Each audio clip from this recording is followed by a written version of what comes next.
Hello guys, this is Charlie from GreenPonik.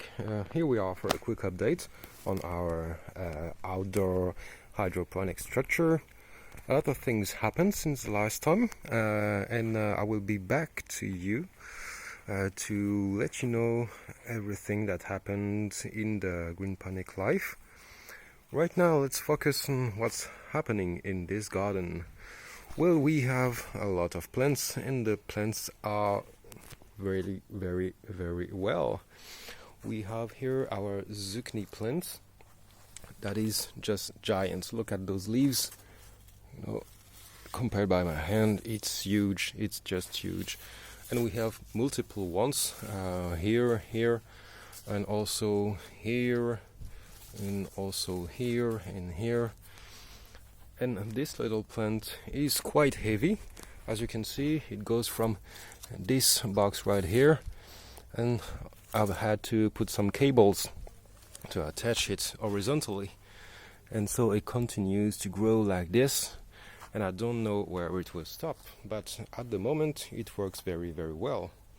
I'll also had to add some calcium and magnesium in the water, because as you can see here I have some few nutrient burns on the cucumbers that didn't like the water from the rain recovery reservoir. But everything is fine now. If you look at all the young leaves, they are all perfect. And here we have some cucumbers into works, and I'm trying to make them as vertical as I can. Regarding the tomatoes, we have a lot of them. Those are for the, I don't know if you say aperitif in English, and you have a lot of them.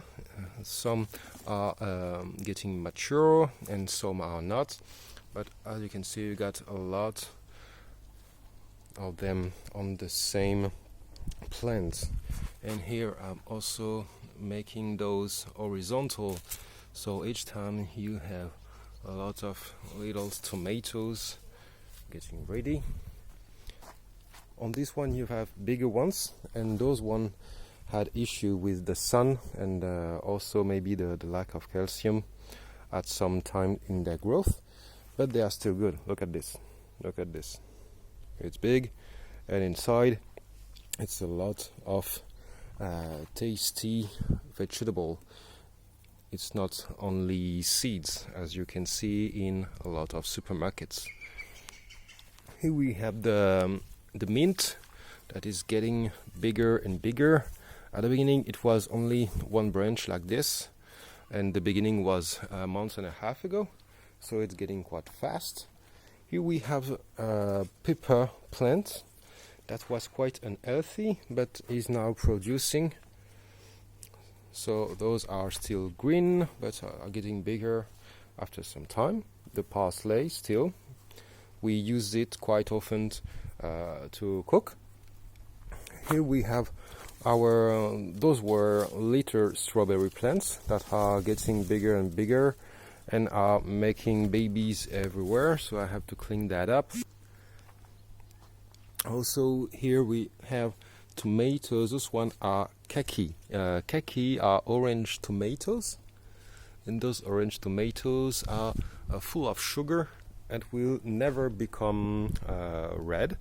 It's very good to eat those fresh as a salad. Here we have some white zucchinis getting ready. Also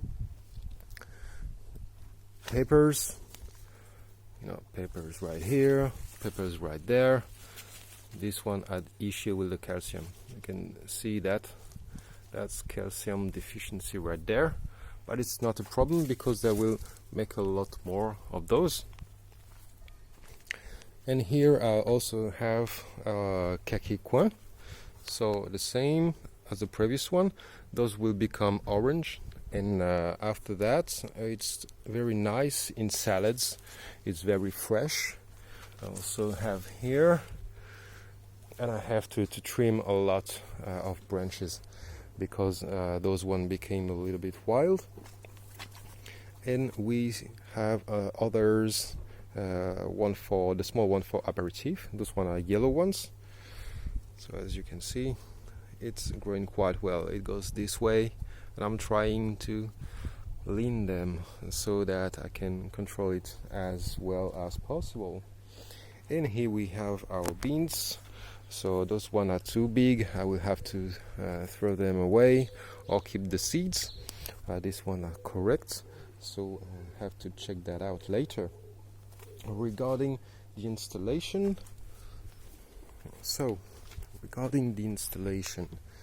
what do we have?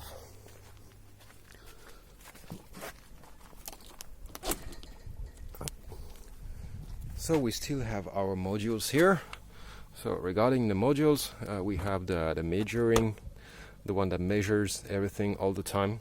The water sensor takes care of EC, pH, and water temperature. It also tells us the data regarding the climate, air temperature, humidity, and also light. And those one are the main pump modules. So I have two daisy chain here. I can control up to 7 solutions with this configuration, because the first one in this configuration is used to make the cycle of water. I've got my reservoir down there, so the first one will take the water from the reservoir, take it up there in the circuit, and send it away back, and it makes a circle like that. So I'm using pH minus to make my pH the value I desire. I don't need a lot because the pH is not very high here, and if I put some water from the rain reservoir, well, the pH is very low in that water, so I really don't use this one that much. I'm using a 3 composite for the base of the nutrients. I've got the grow, I've got the micro for the roots, and the bloom for the flowers. And as I said before, because I have calcium deficiency, I'm also using supplement. This is only calcium and magnesium. And right here,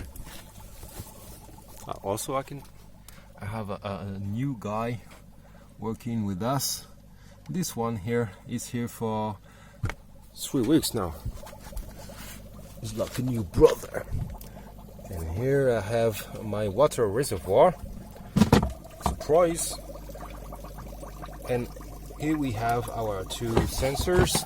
So our EC and pH sensor. Those sensors are in this installation since May now, and working non-stop. And down there I have my mixing pump. So the mixing pump creates a mix in the reservoir, and I'm injecting air also directly into the mixer pump, so that if the temperatures goes very high, I don't have issue with lack of oxygen and all that. This is very important because here in the summer it's getting very hot. For example, today it's sunny, so when there is sun like that, we can reach 40 degrees temperature, which is too high for the water. The water is good up until 25 degrees or so.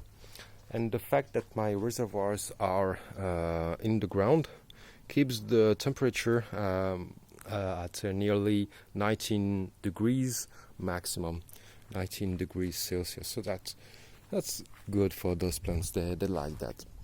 And also 2 weeks ago I had to leave the house for a week or so, and I left this structure alone, and everything went fine.